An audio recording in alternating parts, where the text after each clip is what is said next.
Which of these pieces is better? The one I built by hand or the one I printed?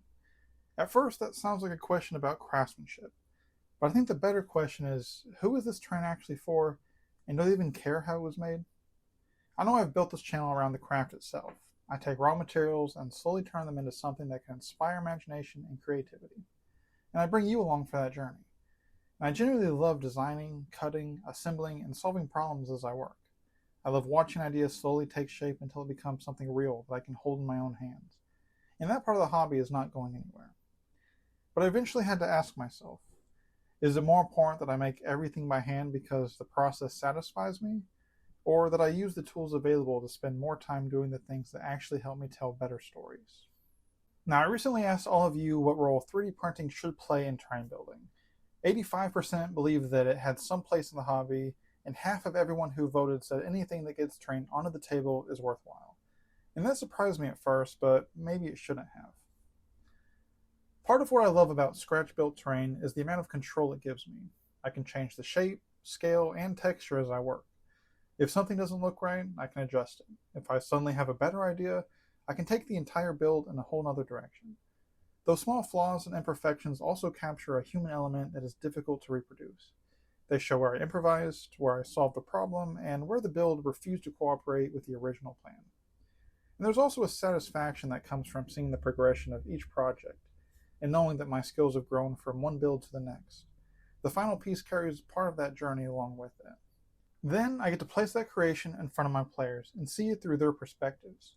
They notice details I'd almost forgotten about, interpret things in ways I never expected, and use what I made to create something entirely their own.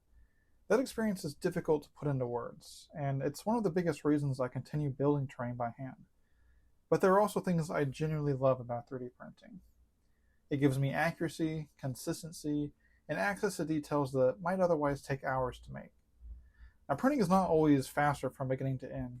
The printer may still run for hours, but those are hours I don't have to spend cutting another door, shaping another barrel, or recreating the same small details by hand. That gives me more active time for painting, preparing the game, and developing the story around that terrain.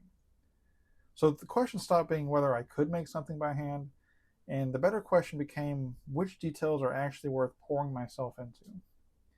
Now, this house came off the printer. The printer handled the walls, roof, doors, windows, and all of the physical texture already built into the model. That means I did not have the same freedom to adjust every shape as I worked. I did not make all of the little decisions that would normally turn a pile of materials into a completely original structure. The same file can be printed again and produce almost the exact same building. And this is a real limitation, and is probably my biggest personal issue with relying too heavily on printed terrain.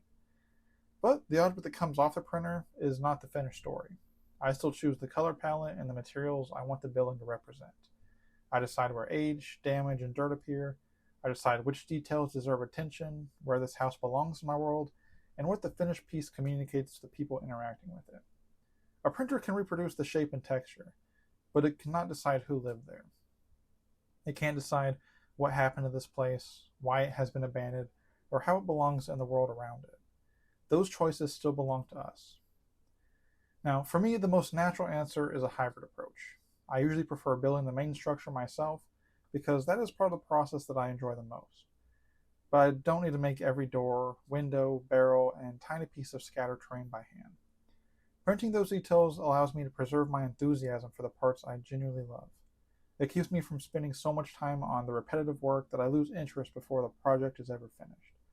And sometimes I'll print an entire building like this one because having something completed and ready for the table is more valuable than another unfinished idea sitting on my workbench. There are still plenty of valid reasons to prefer handmade terrain. Scratch-built develops valuable skills that printing cannot replace. Handmade pieces have the potential to be far more distinctive. Printers can also be expensive, and they come with their own learning curve. There are failed prints, maintenance, scaling problems, replacement parts, and a constant supply of filament to consider. Now, preferring handmade terrain is completely reasonable. The problem begins when the preference becomes a standard used to decide whether someone else's work requires enough creativity or deserves to be on the table. The entire point of terrain is to give our players something tangible they can interact with. It helps them understand the space around their characters and become more immersed in the world itself. I recently asked my players whether they preferred handmade terrain or 3D printed terrain, Now, they appreciated the craftsmanship behind handmade pieces, but the method itself did not change how immersed they felt. What really mattered was what the terrain represented, what they could do with it, and what happened around it during the game. And that forced me to acknowledge something that I had not really entirely admitted to myself yet. I was sometimes allowing my ego as a crafter to decide what made a piece valuable. But the reason I started making terrain was not to prove how much work I could put into every individual object. It was to build immersive worlds for my players to interact with and explore. Terrain helps tell that story, but terrain does not make the player care on its own. The people, choices, conflicts, and memories created around it are what give it meaning. If this is a hobby and passion I want to continue developing, then I also have to make it sustainable. And that means using the tools and resources available to spend my limited time and attention on the parts that I actually enjoy. It means recognizing that a finished hybrid build can offer my players far more than a perfectly handmade project that never leaves my workbench. Now, I will continue scratch building because I love creating things by hand, but I will also continue printing doors, details, and even complete pieces when doing so helps me finish the world my players are meant to explore. Because the best terrain is not the terrain that proves how hard we worked. It's the terrain that makes our players lean forward and believe they have entered into another world. But I would love to know, what do you prefer to build? What do you prefer to print? And where do you draw the line? Now, if you want to see how simple handmade terrain can give your players meaningful choices, watch this video next. In it, I built 3 pieces of scattered terrain that give players a different way to engage with the world around them. Thanks for watching.